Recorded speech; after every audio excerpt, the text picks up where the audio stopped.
Okay, I will make a short presentation of the clip made by Lise and Ida of the last part of T.S. Eliot's poem J. Alfred Prufrock, and I will talk about the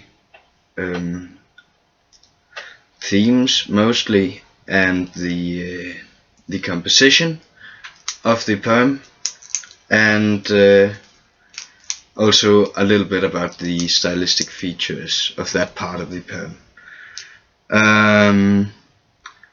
Yes. Oh, and also I will talk a bit about the filmic effects used by Anne-Louise and Ida in their clip. So, at first, the themes. Procrastination is a very clear theme that goes that is shown a lot in this poem. For example, where the protagonist Prufrock says, "Do I dare eat a peach?" And here he's sort of, well, this resembles this feeling of being unable to do anything because you just, well, you can't make yourself do anything. That's the feeling Prufrock describes here or shows here by saying this. And also solipsism is a very clear theme. The mermaids singing each to each. "I don't think they will sing to me," he says.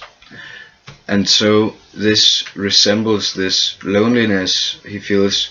He's sort of cut off from these mermaids because they will only sing to each other and not to Prufrock, and so he sort of so he is cut off from them, and it resembles him being cut off from the world, so to speak.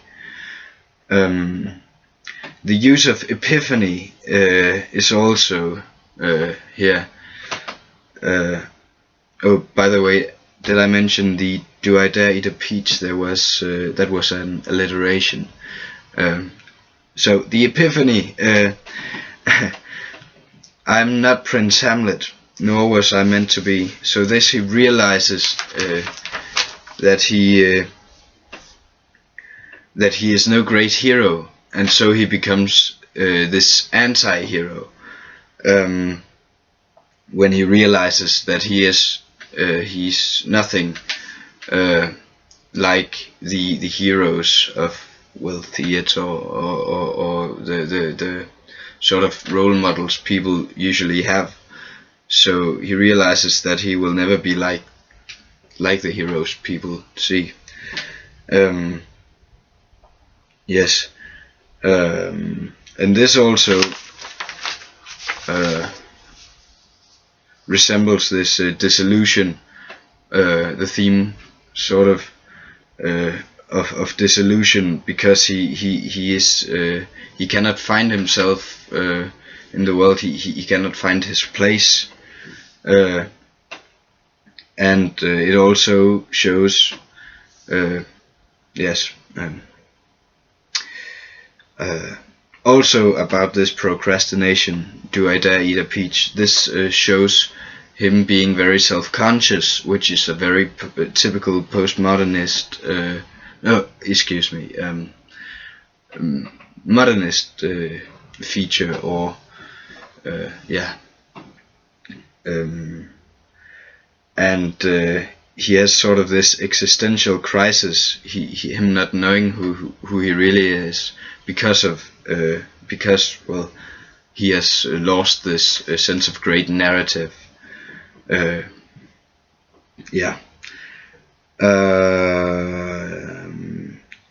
He says,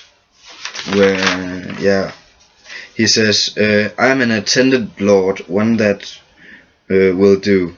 So instead of being the prince, he is actually his servant.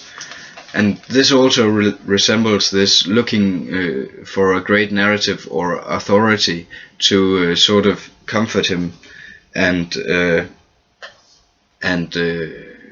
give him something to look after, so to speak, or something to look to. Yes. And now the composition of the poem is very fragmented, and this sort of resembles this broken center, which is, instead of being celebrated as we see in the postmodernist literature, it is actually he actually deplores it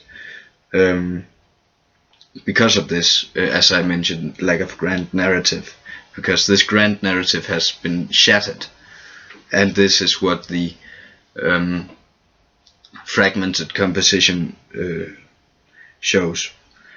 Throughout the whole poem, it is a stream of consciousness, him thinking or talking to himself, and this sort of describes what goes on in the human mind, and I will get back to that later in my perspective, when I draw a perspective. So yes, so these themes of disillusionment or disillusion are sort of to reflected on history because of the feeling people had after World War I, where all their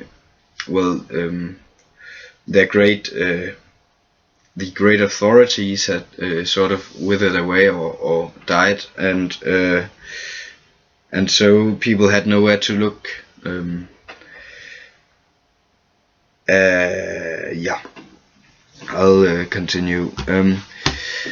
So I'll draw the perspective to James Joyce's Araby, and here stream of consciousness is also in play. He is very self-conscious, this protagonist, and also the themes of procrastination, solipsism, and the self-loathing is very apparent. And here the protagonist, or narrator, I should rather say, he also have this. He also has this epiphany, realizing that he is not the man he thought he was, and he is a worse person than he thought he was, or so. Yeah. Yes, he during the clip, there's a lot of focus drawn towards the actor's eyes, so you can it is a close-up made towards the eyes, so you can see the feelings of the author, actors, so to speak, and this shows that it makes it sort of more expressive, you could say. And also there's a clip where it shows a watch, and this shows that, well, as they recite, I grow old, I grow old, and this sort of confirms this.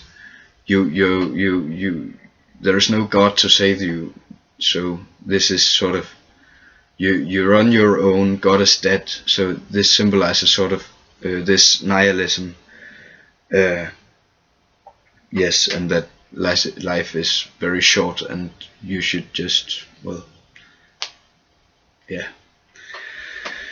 Yes, I believe that is about it.